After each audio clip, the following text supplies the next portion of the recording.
So I have a theory, and that is to truly understand Vice President Kamala Harris, who, as you know, is running for presidency here in the United States. To truly understand her and the forces that have driven her to where she is today, you might want to take a look at Aruna, who is my protagonist in Vermilion Harvest Playtime at the Bagh. The two women are separated by a century and have distinct contexts of life, right? Distinct life experiences. However, there is quite a bit of overlap, and they share profound connections in their experiences, in their influences, in the challenges that they have faced. So I honestly believe that by exploring these commonalities and getting a deeper understanding of Aruna, you can also get a deeper understanding of Kamala Harris, her motivations, her values, and the unique heritage that has shaped her journey. So Aruna, who is the central figure in Vermilion Harvest, grew up in an environment where she was immersed in the spirit of civil disobedience, Mahatma Gandhi's passive resistance movement, satyagraha, non-violence, the hartals, the strike actions.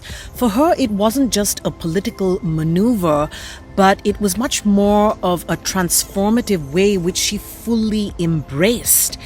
You know, in the face of British colonial rule, her exposure to Gandhiji's teachings really fueled her resolve to fight against injustice.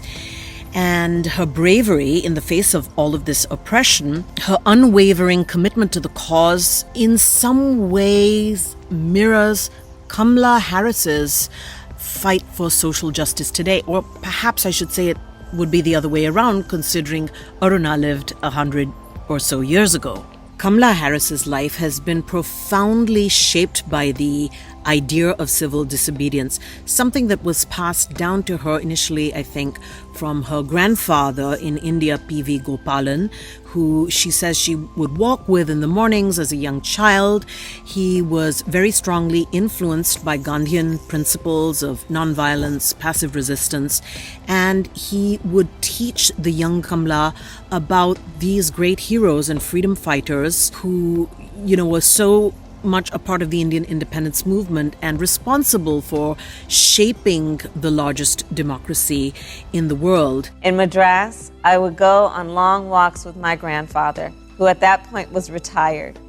And we'd take morning walks where I'd hold his hand and he would tell me about the heroes who were responsible for the birth of the world's biggest democracy. This left a lasting impression on her. She talks about this a lot in her memoir, The Truths We Hold, in various articles online, in various videos that you can find online. And these narratives instilled in her a belief in activism and the power of collective action, the understanding of the importance of standing up for the underrepresented values that continue to define her political career today.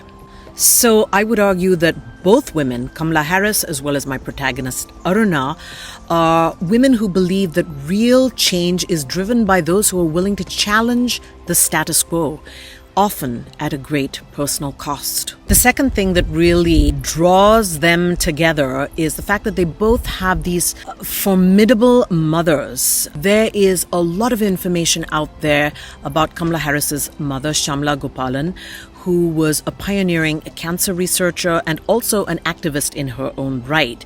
And Kamala talks a lot about the influence of her mother. She was not just a parent, but she was a warrior for justice. She really instilled in Kamala the importance of standing up for what is right, no matter what the odds. Kamala talks about this in her various videos, in her various articles, in her memoir. Her mother's relentless pursuit of equality and her example of courage and resilience really taught Kamala that progress requires both passion as well as perseverance. When you see injustice in the world, you have an obligation to do something about it, which is what inspired my mother to march and shout on the streets of Oakland at the height of the civil rights movement, a movement whose leaders, including Dr. Martin Luther King Jr., were themselves inspired by the nonviolent activism of Mahatma Gandhi. And it was during those protests that my mother met my father. And the rest, as they say, is history. So when it comes to Aruna now, although her mother was a little bit more old school, and remember this is India, Punjab in 1919, she really has to navigate the challenges of raising a daughter of mixed heritage in colonial India, which is not an easy thing. But her strength and her resilience in the face of social prejudice that her daughter faces are really central to shaping Aruna's character. And Aruna's mother embodies this spirit of resistance, teaching her daughter to ultimately embrace her identity and to stand firm in her beliefs, even when society tries to marginalize her. Well, I've always been who I am, so I think that the challenge is to maybe help other people understand what that means. But for me, it was growing up with a lot of cultural pride. It was about growing up and learning practically from the day I was born about the commonalities among people, regardless of where they were born or what languages spoke, by their grandparents or how their last names are spelled. I learned really from the moment of birth how much people have in common. These maternal influences, though quite distinct in their circumstances, I would argue are united in their impact, shaping daughters who would go on to challenge these deeply entrenched systems of power in their respective worlds. Then, of course, you have the duality of heritage, which can be both a burden and a strength. Kamala Harris, as you know, is Black and South Asian.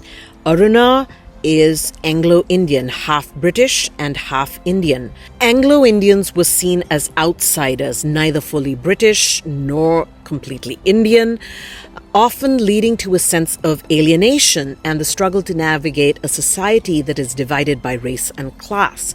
Aruna's journey is really marked by her efforts to reconcile these identities and find her place in a world that is often hostile to those who do not neatly fit in one category or another.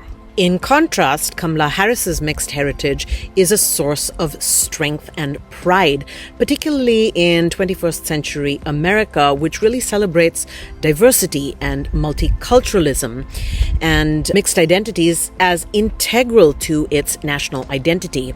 Harris's background as South Asian and Black is not just a personal narrative, but really representative of the multicultural fabric of America. And this is why it is so critical to see somebody like this be the head of state. It would be quite different from anything that we have seen before. And in Kamala Harris's case, her heritage really propels her forward, enabling her to connect with a broad spectrum of people and communities and reinforcing her belief that diversity is a strength and not a weakness. However, both Kamala and Aruna fundamentally believe that people have more in common than what divides them. Aruna, as we know, is Anglo-Indian, but she is also in love with a Muslim student activist.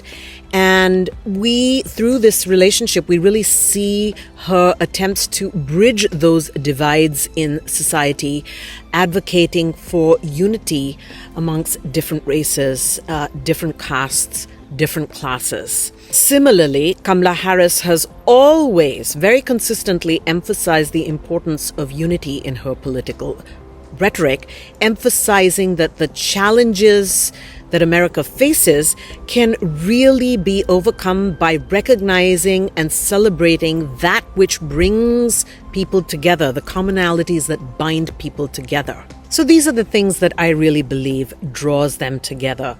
The influence of powerful mothers, the influence of civil disobedience, their mixed heritage and what that brings, to the table. Circumstances are different. Aruna is grappling with the brutal realities of colonial India, whereas Kamala finds herself navigating the intricate landscape of modern American politics. Yet their stories are united by a shared resilience and unwavering belief in justice. So to truly grasp what drives Kamala Harris, I would encourage you to read Vermilion Harvest and really reflect on the character journey of Aruna, because she is a woman who, very similar to Kamala Harris, truly embodies a spirit of resistance and the enduring fight for a just and equitable world.